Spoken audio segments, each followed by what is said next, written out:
Alright y'all, welcome back to the channel and to some more slug testing. And we're out here on a little bit of a breezy day, but it's pretty warm out here. I think it's in the mid 60s right now, so it's definitely pretty nice. But we will have to do some working around some wind noise, so I apologize for any of that if it does actually affect the audio. But we've got another new combination out here today that we haven't tried yet, and we're gonna find out if my slug gun actually likes these rounds or not, because it's been rather picky with some slugs here recently. So for the shell I've got out here today, I picked up some of the Winchester Deer Season Copper Impact XP Sabot slugs here. These are a 12 gauge 2 3/4 inch 1 ounce Sabot projectile going about 1600 feet per second. And it does say there on the back that these are a 58 caliber projectile, and it is copper, and you can see what it's supposed to look like when it expands right there. So hopefully my shotgun might like these. I don't really know. It's been pretty picky with some of these loads recently, so we're gonna find out and see. And speaking of the shotgun we've got out here today, I brought out my Remington 870 Magnum Special Purpose. It has the 18.5 inch fully rifled cantilever barrel setup on it, and it's got a loopholed VX1 2-7 by 28 up on top here. So hopefully this combination works together. But as for the testing, we're going to do it the same as we usually do. I don't have a ton of these slugs, so we're going to make the most of what we do have. We're going to start out by shooting a 3-shot group at 50 yards, and then we'll move it out to 100 and take another 3-shot group at 100, and we'll be able to see what kind of accuracy we can get at those ranges. And I do also have my chronograph, so we'll see what kind of speed we get and how close it is to that 1600 that's on the box. I doubt we'll see it, being as though that's only an 18.5 inch barrel, but you never know. But either way, let's go over here and get you guys set up with a view of the target and the chrono. We'll start at 50 yards, then move it out to 100, and then we'll take a look and see what kind of results we got. So let's head over here and shoot them and see what we get out of them.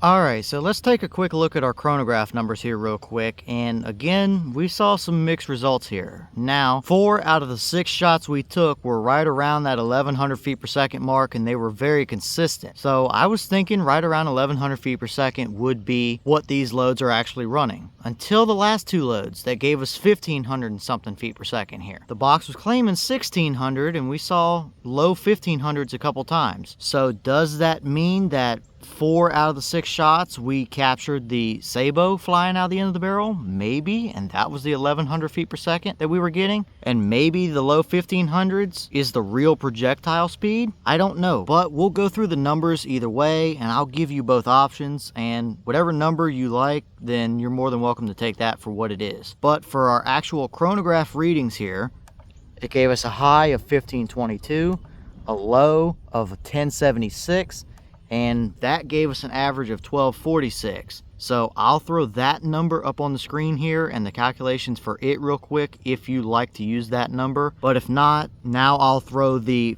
1500 feet per second numbers up on the screen here, and we can average those and see that is the energy numbers and stuff for those numbers, which I think might be a little bit more realistic. Either way here, if it's right around that 1500 feet per second mark, then it's a little bit slower than what the box is claiming. But at the end of the day, that's what the chronograph read, and it's very tricky sometimes to read these Sabot slugs properly. But how well did they actually perform as far as accuracy goes? Let's go over here to the target and measure some stuff up and see.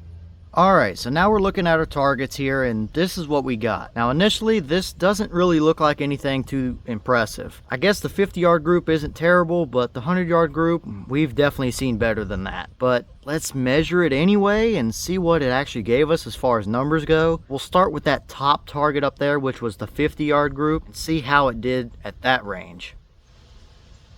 Okay, so at 50 yards, that gave us a 1.26 inch group, and that is from the center of that top hole to the center of that right hole, which was our farthest point across. So I mean, a little bit over an inch at 50 isn't terrible. Would absolutely do the job on a deer or something like that, if that's what you were using it for. We've seen better, but it could be a lot worse as well. So not too terrible to start out with here, but let's move out to our 100-yard group, which is that bottom target there. And clearly we opened up pretty noticeably on that one. So let's measure that one and see what the numbers actually show us.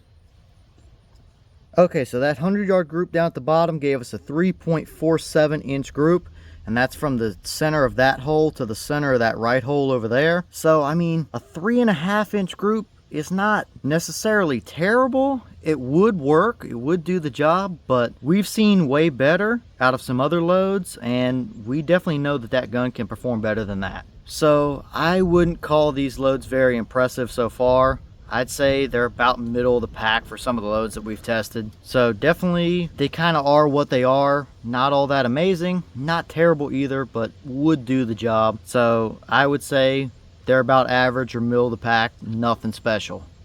Okay, and here's the sabot that came out of those slugs, and as we can see, it's red in these, and it opened up almost perfectly flat, but we had good rifle engagement about halfway up the sabot, and it opened up evenly, so nothing really too special to take note of here, or anything weird going on, I wouldn't say. And these little pieces also came out of that shell, and I believe they sat under the projectile as kind of a gas check piece or something like that. As we can see, they kind of mushroomed over a little bit, and they might have compressed a little bit, but either way, not really anything too special or weird to see, just a little bit different piece or different loading than some of the other shells from different brands use, I guess.